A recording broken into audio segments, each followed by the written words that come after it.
Fala, meu povo, tudo bem? Direto aqui da Lagoa do Catu, vim gravar um videozinho que eu tinha prometido para vocês sobre 7 acertos, né, para combinar aí com as aprovações, e 7 acertos que eu tive durante a minha preparação para concursos. Vamos lá. O primeiro acerto que eu considero que eu tive na minha preparação foi estabelecer uma rotina diária. O que é que eu digo que é essa rotina diária? Quando eu comecei a estudar, eu só estudava. Depois de um tempo é que eu comecei a estudar e trabalhar. Como eu só estudava nesse primeiro período, eu estabeleci uma rotina de estudo das 6h30 da manhã às 5 da tarde. Essa era a minha rotina de estudos, não necessariamente vai ser a sua rotina de estudos. Não precisa ter essa quantidade de horas, tá? De dedicação aos estudos para concurso. Mas o que eu quero chamar a atenção para vocês não é essa quantidade de horas, é a regularidade, ou seja, a minha rotina era de 6h30 às 5 da tarde. E por eu ter estabelecido esse horário, tudo que aparecia nesse horário, eu dizia não, porque era uma rotina minha. Fazia sol, fazia chuva, eu estava das 6h30 às 5 da tarde. Acontecesse o que acontecesse, 6h30 às 5 da tarde. Então isso facilita bastante, porque no momento que você não está querendo estudar, ou então está cansado, com preguiça, enfim, qualquer coisa do tipo, eu sempre pensava assim, eu tenho que só terminar os meus estudos e 5 horas da tarde eu estou livre para poder fazer o que eu quiser. Então estabelecer essa rotina me ajudava a sempre permanecer estudando. Inclusive isso facilita também na hora de dizer não, né? Que é muito importante durante a preparação para concursos públicos, saber dizer não. Ou seja, a minha mãe chegava para mim e dizia: Camila, tô precisando que você me leve no médico 3 horas da tarde. Eu dizia: mãe, infelizmente você vai ter que ir de Uber, porque de 6h30 às 5 horas da tarde eu estou estudando. A senhora já sabe disso, então a minha resposta é não. Ou então, quando algum amigo chamava para fazer alguma coisa, Camila, vamos almoçar junto, não sei o que, eu dizia, não, infelizmente eu não posso, porque eu já almoço e já volto para estudar rápido até às 5 da tarde. E aí, o que acontece? Nas primeiras vezes, essas pessoas ficam chateadas, realmente. Nas primeiras vezes que a gente diz não. Mas, vai chegando a segunda vez, a terceira vez, elas já não pedem mais, elas já não tentam marcar as coisas nesse horário. Então, como elas já sabem que levaram não antes, elas não tentam de novo. E isso facilita a nossa jornada.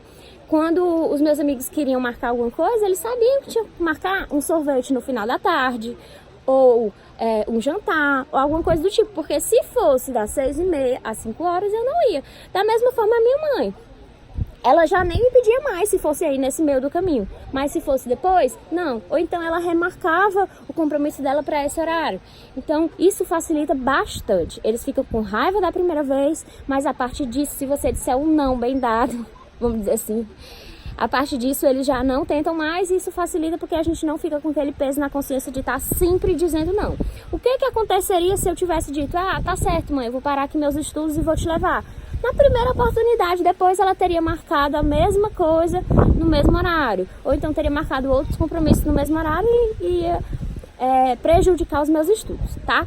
Então, segundo ponto, que eu considero que eu acertei aí nas minhas preparações, é ter criado o meu próprio sistema de revisões regulares simplificado, de uma forma simplificada que funcionou muito para mim. O que aconteceria? Todo mundo sabe, né, que as revisões são um ponto importantíssimo na preparação para concursos. É um dos 3 pilares que eu considero da aprovação. Então, a gente sabe que tem que incluir, mas a gente nunca consegue incluir essas temidas revisões no nosso estudo. Então, ter estabelecido esse sistema simplificado para mim facilitou bastante.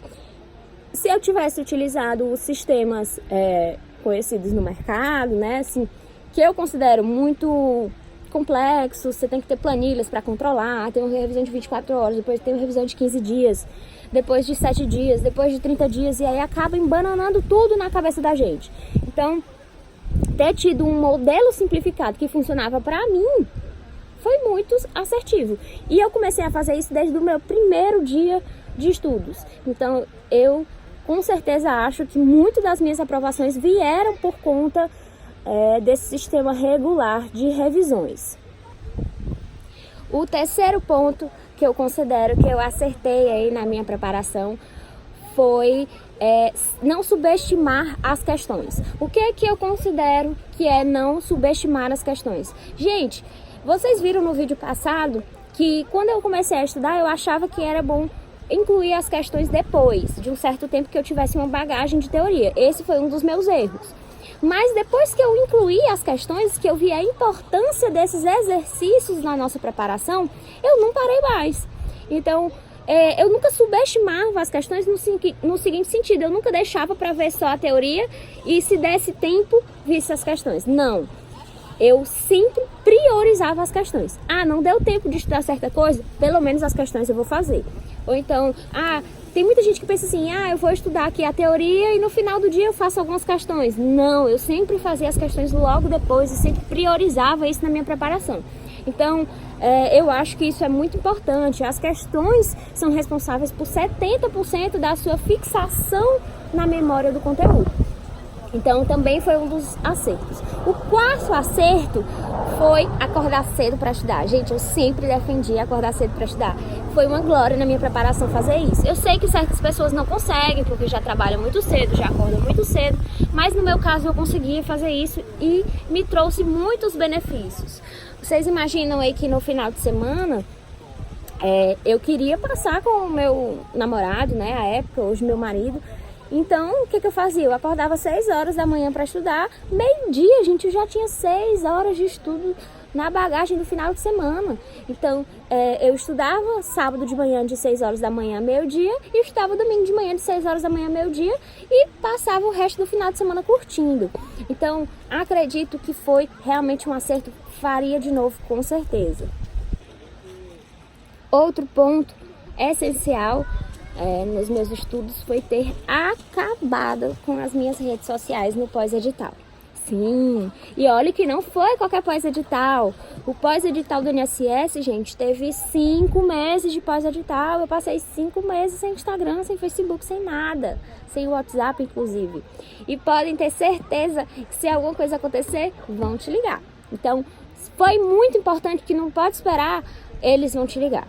Foi trabalho, não pode esperar, avisa que não tá com WhatsApp, diz que perdeu o celular, inventa qualquer desculpa, que se for importante, as pessoas te ligam. E isso faz com que você fique muito mais concentrado no seu material, nas suas aulas, enfim, que você realmente adentre nesse mundo dos concursos.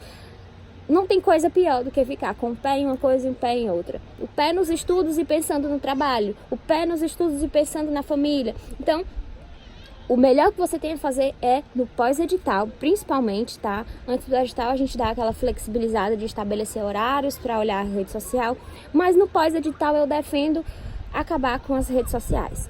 Vai fazer total diferença na sua preparação. Outro tópico que eu também acertei, fiz muitos simulados. Gente, eu fiz bastante simulado, acho que só para o INSS eu devo ter feito 20 presenciais em Fortaleza, e mais uns 5 online no Se Joga Vídeos. Então, assim, eu acredito que é muito essencial ter simulados para você realmente, como a palavra já diz, simular o dia da sua prova. Pessoal, errar o que você tem para errar antes da sua prova faz total diferença, tá? Acredito que vocês com certeza já erraram alguma questão besta na hora da prova e nunca mais se perdoaram por isso. Então, só aí já traz um benefício do simulado, que é você nunca mais esquecer daquele erro que você cometeu. E aí no dia da sua prova, consequentemente, você não vai errar aquilo de novo. Outra coisa, controlar tempo também é muito importante nos simulados. Conhecer a sua banca é importantíssimo. Eu fiz tantos simulados do CESP no concurso do INSS que no dia da prova, aliás, no concurso do TRT, no dia da prova eu acertei uma questão que ninguém acertou. Por quê? Porque eu conhecia o jeito de pensar da minha banca. Eu sabia que o que ela queria cobrar não era aquilo que todo mundo estava enxergando, e sim uma jurisprudênciazinha nova que tinha acabado de sair. Então, considero que isso foi um acerto muito, muito importante na minha preparação. Vamos para os últimos tópicos. Aliás, o último tópico, o nosso 7º tópico, nunca ter parado de estudar. Gente, esse foi um dos diferenciais, assim, que eu considero que por isso eu consegui 7 aprovações. Eu nunca parei de estudar. E eu acho que a constância, se eu fosse dizer assim, qual é o maior segredo de ser aprovado em concurso público, com certeza é a constância nos estudos, tá? Parar faz muito mal, você sai da fila, concurso é uma fila, você vai acumulando conhecimento até ser aprovado. Então, quando você para de estudar, mesmo que seja durante um certo tempo, você sai da fila e eu te garanto, é muito mais difícil de você voltar. Tá aí a academia pra gente saber dessa realidade, né? A gente para um dia de ir pra academia, já é super difícil de voltar pro exercício físico. Do mesmo jeito, os estudos para concursos, beleza? Nunca parei de estudar nos 3 anos que eu estudei para concursos, mesmo depois das minhas aprovações, quando eu recebi o resultado, pouco tempo depois, eu já estava de volta à cadeira. Acho que tirei no máximo assim 7 dias, 15 dias no máximo. Eu já estava de volta para estudar e tinham sido aprovações, não era mini férias que eu estava me dando não, tá? Então, considero mesmo que foi essencial. Espero que vocês peguem esses acertos para vocês e não cometam os mesmos erros que eu tive na minha preparação. Um beijo e até mais tarde.